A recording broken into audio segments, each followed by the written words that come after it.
December 2023 నాటికి ప్రపంచంలోని stock market విలువ $107.4 ట్రిలియన్.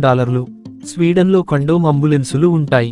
ప్రయాణాలు చేస్తున్న వాళ్లకు కండోములు అవసరమైతే అందించడానికే వీటిని ఏర్పాటు చేశారు. అమెరికాలో హైస్కూల్లో చదివే విద్యార్థుల్లో 3/4 మందికి ఐఫోన్లు ఉన్నాయి. ప్రపంచంలోనే అతిపిన్న వయస్కురాలైన అమ్మమ్మ వయసు 23 ఏళ్లు. రొమేనియాకు చెందిన రివ్కా 12 ఏళ్లకే మారియాకు జన్మనిచ్చింది.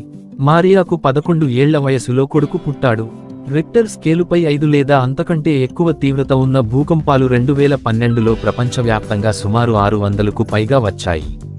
మన కనురెప్పలు కంటిగుడ్డుపై సులువుగా కదలాడేందుకు రోజూ కనీసం 5 నుంచి 10 ఔన్సుల ప్రత్యేకమైన ద్రవం ఉత్పత్తి అవుతుంది. ఐపీఎల్లో ఆడే జట్లలోని ఒక ఆటగాడి టీ-షర్టు పై ఛాతీ భాగంలో తమ లోగో వేయాలంటే ఆ కంపెనీ 12 నుంచి 16 కోట్ల రూపాయలు చెల్లించాలి.